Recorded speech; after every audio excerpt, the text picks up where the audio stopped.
6 strangers, 6 rescues. Every single one of them ends in blood. Laura! I'm just kidding! Let us pray. Brian O'Malley's 2014 film Let Us Pray follows Rachel Hegge's first shift as a constable at a small Scottish station under her Sergeant Macready alongside officers Mundy and Warnock. On patrol, Hegge witnesses troublemaker Caesar strike a mystery man with his car. The man vanishes, and Mundy and Warnock later find him wandering, mute and scratched, carrying only a notebook of names. They bring him in, placing him in cell 6 alongside Caesar and Ralph Beswick, held for beating his wife, and staff soon begin calling the silent man simply Six. A doctor named Hume examines Six, but suddenly flashes back to something dark in his own past and tries to kill him, convinced Six knows what he has done. Macready sends Mundy and Warnock to check on Hume's wife at his home while he drives to his own house alone. There, the officers discover Hume has already murdered his entire family, having become obsessed with capturing the human soul in his search for immortality. At his own home, Macready is separately revealed to be a serial killer who murders young men, caught disposing of a dismembered body from his fridge.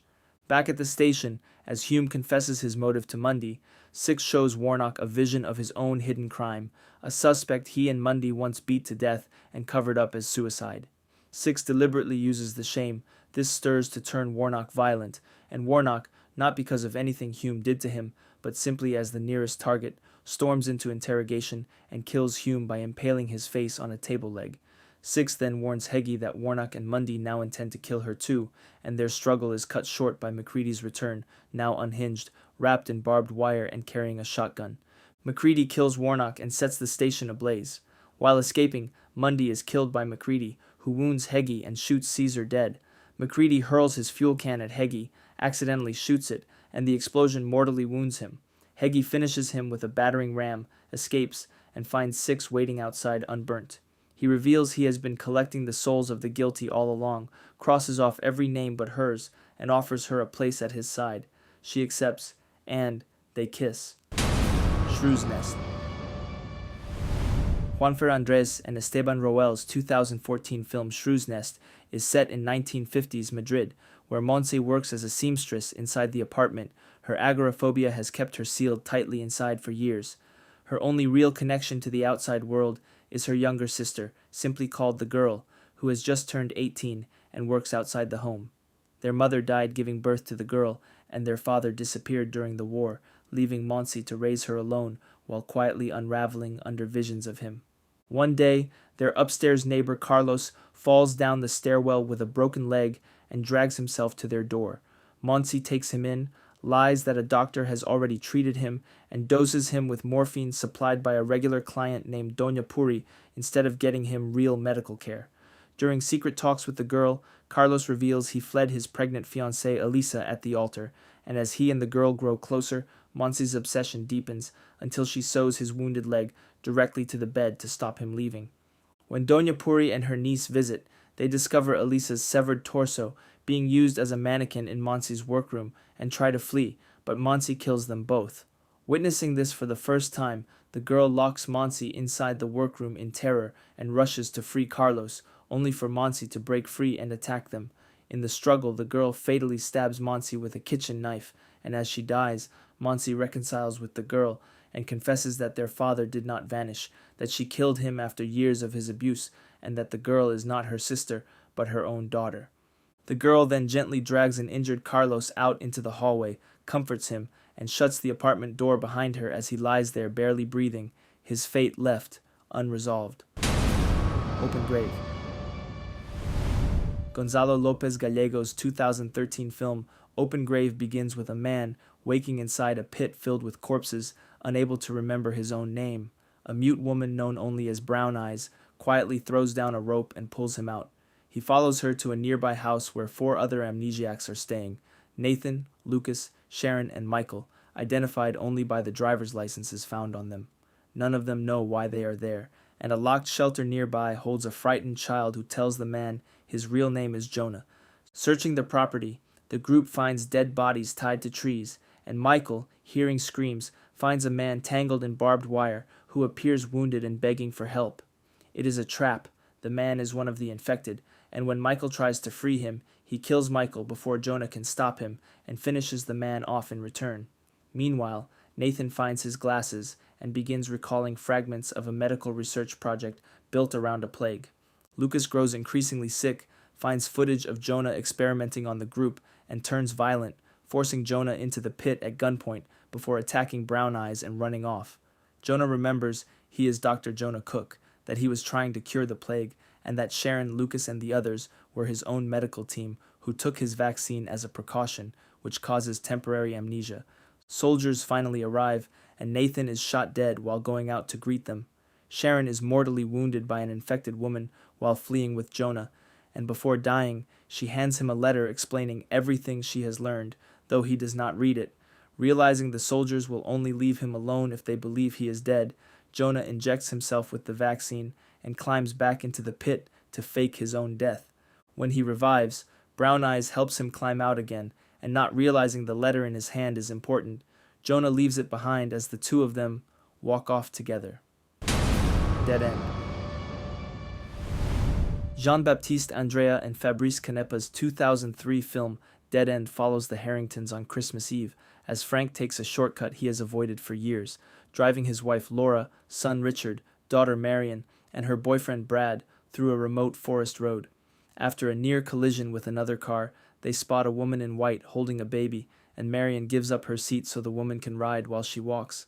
At the cabin, the woman shows Brad her baby is dead, and he vanishes with her, later found mutilated on the road. The family presses on down a road with no end, every sign pointing to Marcotte, a town they never reach. Richard is abducted by a black hearse that appears on the road behind them after they stop to examine a carriage. Laura, her mind unraveling from grief after Brad's death and Richard's disappearance, mistakes the shotgun, meant as a gift, for a toy and shoots Frank in the leg. She later leaps from the car after a vision of a friend who died years earlier. When the hearse reappears, Frank fires at it to ward it off, accidentally shooting Laura in the head and killing her. He and Marion carry her to a ranger station, where Frank writes a note before the woman in white attacks him. He turns and beats Marion unconscious, then chases the woman into the trees, where something unseen kills him. Marion wakes alone next to her mother's body, and with the car out of fuel, walks until she finds her family in bags along the road. The woman in white reappears one last time, tells her the waiting hearse is not there for her, and climbs inside it before driving off. Marion then wakes for real in a hospital bed, where a stranger claiming to have found the crash tells a doctor, sharing the name Marcotte with the town they never reached, that everyone but Marion died when Frank fell asleep and struck another car head-on. No exit. Damian Power's 2022 film No Exit follows Darby, a recovering addict who breaks out of rehab after learning her mother is dying. A blizzard forces her to shelter at a remote visitor center alongside 4 strangers, Ed, Sandy, Ash, and Lars. Stepping outside to search for signal, Darby discovers a girl named Jay bound inside a van in the parking lot and quietly promises to come back for her. Sneaking out again through a gap in a bathroom wall, Darby breaks into the van to free Jay and realizes that Lars is the kidnapper.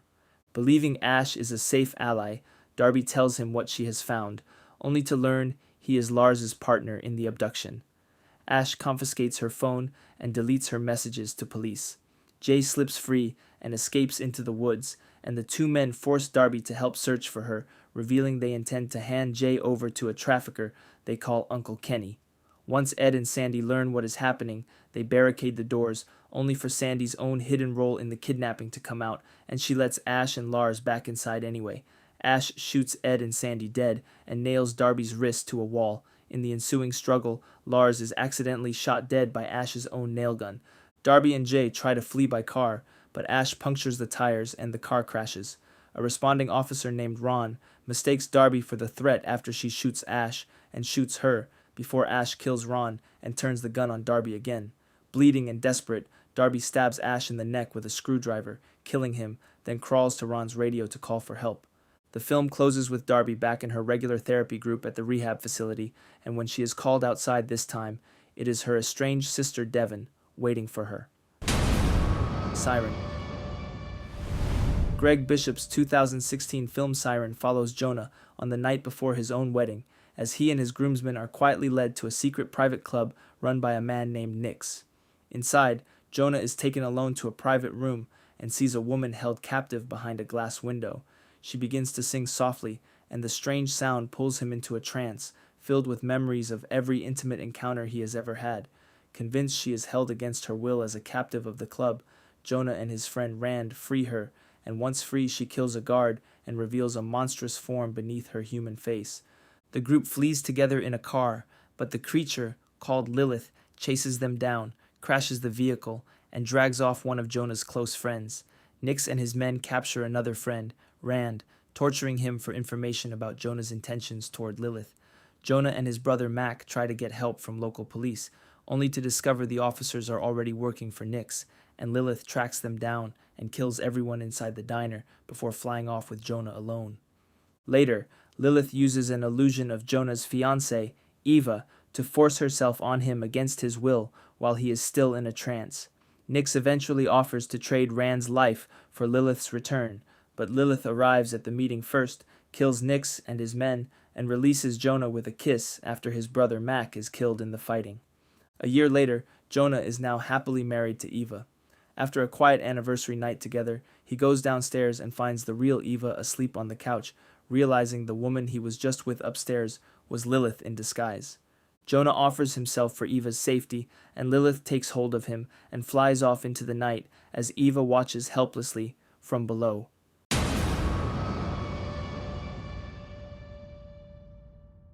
That's the list.